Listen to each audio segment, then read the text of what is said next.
আপনার কাছে কি মনে হয় যে মানে ভারতে উনি আছেন, ভারত সরকারের সমর্থন নিয়ে উনি যে কোনো সময় টুপ করে এসে খুব করে ক্ষমতা নিয়ে নেবেন, আপনার এরকম মানে মানে এই বয়ানটা আপনার কাছে কিরকম লাগে? মানে এটা খুবই অস্বাভাবিক, এটা হবার কোনো সুযোগ নেই। ভারতও এটা খুব ভালোই বোঝে।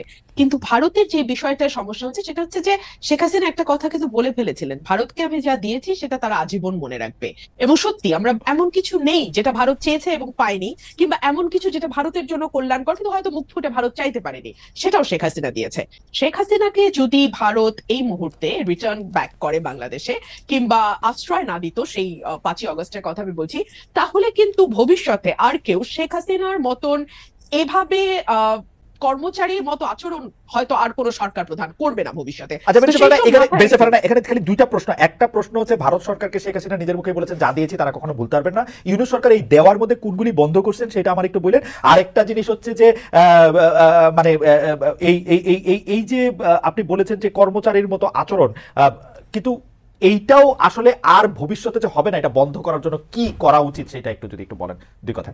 আচ্ছা, আমি ইউনূস সরকারের ভিতরের কেউ না, আমি জানি না ইউনূস সরকার কি করেছে, তবে অ্যাপারেন্টলি একজন নাগরিক এবং একজন পর্যবেক্ষক হিসেবে আমি যেটা দেখি, যে আগে আমরা ভারতের চোখে চোখ রেখে 15 বছর সরকারকে কখনো কথা বলতে দেখিনি।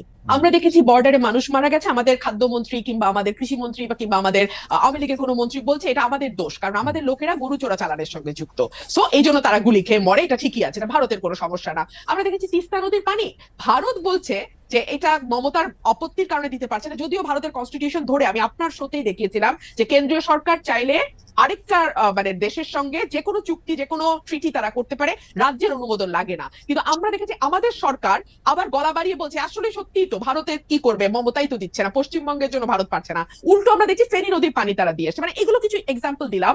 এই জায়গাগুলোতে আমার মনে হচ্ছে অ্যাটলিস্ট সরকার চোখে চোখ রেখে কথা বলছে। এবং দেখুন, প্রণয় বর্মাকে ডেকে আনা, তলব করা, মানে সাদা বাংলায় তলব করা, এটা কিন্তু আমরা এত বছর এভাবে তলব করার কালচার দেখি নাই। এটাতে যে খুব মহাভারত উল্টে যাবে কিংবা বিরাট কোনো বিপ্লব হয়ে গেল, নো। কিন্তু আমার তো একটা সত্তা আছে, স্বাধীন সত্তা, সেই সত্তাটা, এবং বাংলাদেশের নাগরিক হিসেবে, একটা সার্বভৌম দেশের নাগরিক হিসেবে তো আমার কিছু চাওয়া, কিছু সম্মান আছে, তাই না?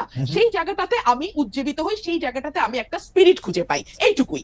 আর দ্বিতীয় যে প্রশ্নটা আপনি করেছেন যে একই রকম সরকার বা নতজানু সরকার ভবিষ্যতে আর আসবে কিনা, এখানেই না জনগণের নাগরিক হয়ে ওঠার প্রশ্নটা সম্পর্কিত, যেটা আমি আপনাকে কিছুক্ষণ আগে পার্লামেন্টের উদাহরণ দিয়ে বুঝাচ্ছিলাম।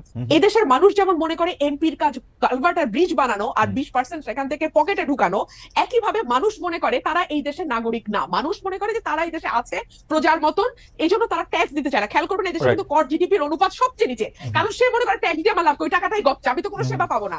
আমাকে সেবা পাইতে হলে ওই লোকাল চেয়ারম্যানের পা ধরতে হবে, সামাজিক সুরক্ষায় যাইতে হলে আমাদের ওই এমপি সাহেবের পিএস এর পা ধরতে হবে। এই কারণে কি হয়, আমরা সিস্টেমকে ভোট দিই, হ্যাঁ। যে কারণে মান্না ভাই বলছিল যে উনি একা দাঁড়িয়েছেন, ওনার দলটা দাঁড়াতে পারছে না, কারণ মানুষ মনে করে এই দল তো ক্ষমতায় আসবে না, মানে এই দল তো পার্ট অফ দ্য সিস্টেম হবে না। পার্ট অফ দ্য সিস্টেম যদি না হয়, তাহলে তার ঘরের টিনের চালের জায়গায় একটা ভালো পাকা চাল আসবে না, তার ওএমএস এর কার্ডটা হবে না, তার বয়স্ক ভাতার কার্ডটা সে পাবে না।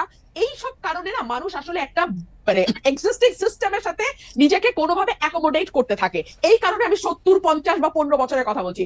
মানুষের ভেতরে সেই নাগরিক হয়ে ওঠা, রাষ্ট্রের অংশীদারত্ব দাবি করা, এবং রাষ্ট্রের মঙ্গলে যে দিন শেষে তার বা তার ভবিষ্যৎ প্রজন্মের মঙ্গল হয়, এই বিষয়গুলো তার মগজে ঢোকা একটা প্রক্রিয়ার বিষয়, এবং এই প্রক্রিয়াটা সময় লাগবে খালেদ ভাই। এটা আসলে খুবই মানে সারফেস লেভেলে আছে।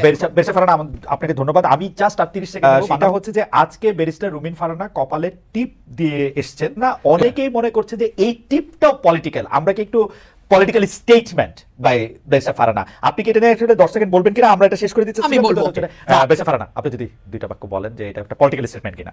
আমি যেই পরিবারে বেড়ে উঠেছি, যেই পরিবেশে বেড়ে উঠেছি, সেখানে 5 ওয়াক্ত নামাজও যেমন চলে, সেখানে রবীন্দ্রসঙ্গীতও হয়, গানও হয়, কবিতাও আবৃত্তি হয়। এবং আমি সবসময় টিপ পড়ি, হয়তো টিপের সাইজটা ছোট ছিল, হ্যাঁ এখন আমি বড় টিপ লাগিয়েছি। এটা যদি আপনি মনে করেন পলিটিক্যাল কোনো বিষয় ভাবতে পারেন, তবে হ্যাঁ একটা মেসেজ তো আমি দিতেই চাই, যে নতুন বাংলাদেশে কারো লেবাস দেখে, কারো পোশাক দেখে আরেকজনের প্রশ্ন তুলবার কোনো অধিকার থাকবে আমি বিশ্বাস করি না। যতক্ষণ পর্যন্ত আমি আপনার ক্ষতির কারণ না হচ্ছি, ততক্ষণ পর্যন্ত আমি কি সাজলাম, আপনার ভালো না লাগে আপনি চ্যানেল চেঞ্জ করবেন, কিন্তু সেটা নিয়ে সমালোচনা করা এবং সেটার কনক্লুশনে পৌঁছে যাওয়া, এটা খুবই হাস্যকর।